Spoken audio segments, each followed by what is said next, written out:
கோடை விடுமுறையையொட்டி கோவை குற்றாலத்தில் குவிந்த சுற்றுலா பயணிகள். கோவை விடுமுறையையொட்டி மற்றும் வெயிலின் தாக்கம் அதிகமாக இருப்பதால் விடுமுறையை கழிப்பதற்காக பொதுமக்கள் குடும்பத்துடன் கோவை குற்றாலத்தை நோக்கி படையெடுத்துள்ளனர். கோவை மாவட்டம் சாடிவயல் அருகே உள்ள கோவை குற்றாலத்தில் கோடை விடுமுறையையொட்டி மற்றும் வெயிலின் தாக்கம் அதிக அளவில் இருப்பதால் சுற்றுலா பயணிகள் வருகை அதிகரித்துள்ளது. கோவை குற்றாலம் நீர்வீழ்ச்சியில் தண்ணீர் வரத்தும் இருந்ததால் சுற்றுலா பயணிகள் நீர்வீழ்ச்சியில் நீண்ட நேரம் குளித்து மகிழ்ந்தனர். சுற்றுலா பயணிகள் பாதுகாப்பிற்காக வனத்துறையினர் கண்காணிப்பு பணியில் ஈடுபட்டனர்.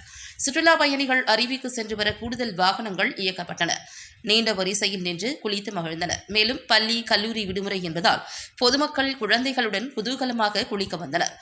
புதுப்பொலிவுடன் கோவை குற்றாலம் பொதுமக்கள் பயன்பாட்டிற்காக திறந்து வைக்கப்பட்டது. இன்று ஒரே நாளில் 4000க்கும் மேற்பட்ட பயண சீட்டுகள் பெற்றுக்கொண்டு பொதுமக்கள் குளிக்க சென்றனர். அதிகமாக தமிழ்நாடு முழுவதும் இருந்து வந்திருந்த பொதுமக்கள் கோவை வெள்ளிங்கிரி மலைக்கு சென்று சுவாமி தரிசனம் செய்த பிறகு கோவை குற்றாலத்தில் குளித்து சென்றனர். நான் கிருத்திகா, நான் 11th ஸ்டாண்டர்ட் படிக்கிறேன்.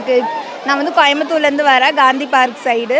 எனக்கு 11th வெக்கேஷன் முடிஞ்சிருச்சு. எனக்கு 11th எக்ஸாம் முடிச்சிட்டாங்க. எக்ஸாமும் நான் சூப்பராக எழுதியிருக்கேன். அந்த வெக்கேஷன் அது நான் எப்படி போகிறேன்னு தெரியாமல் நான் கோவை குற்றாலம் வந்திருக்கேன். அது எனக்கு ரொம்ப பிடிச்சிருந்தது. தண்ணி எல்லாம் அவ்வளோ ஜில்லு. இந்த சம்மர் வெக்கேஷன் சூப்பராக இருக்குது.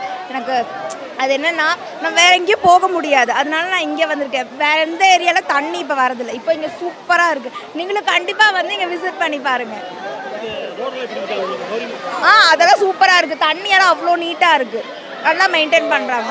ரோடு நல்லா இருக்குது, சூப்பராக இருக்குது. நீங்கள் கீழே பார்க்கிங் நீங்கள் வரலாம். ஆனால் கீழே நீங்கள் அங்கே டோக்கன் போட்டு, டோக்கன் 60 rupees தான், நீங்கள் வந்துடலாம். ஆனால் அவங்க உங்களுக்கு ஒரு வேனை வச்சு உங்களுக்கு கூட்டிகிட்டு வருவாங்க. செம்ம சேஃப்டியாக இருக்குது. ரோடெல்லாம் அவ்வளோக்காலாம் டேமேஜ் இல்லை, ஓரளவுக்கு. ஃபாரஸ்ட்னா எப்படி இருக்கும், ஓரளவுக்கு டேமேஜாக தானே இருக்கும். இப்போ கல் முள் மாதிரி தான் இருக்குது, எதுவும் கிடையாது. ஆனால் சூப்பராக நீங்கள் ட்ரை பண்ணி பாருங்கள். கோயம்புத்தூர் வந்தீங்கன்னா நீங்கள் ட்ரை பண்ணி பாருங்கள்.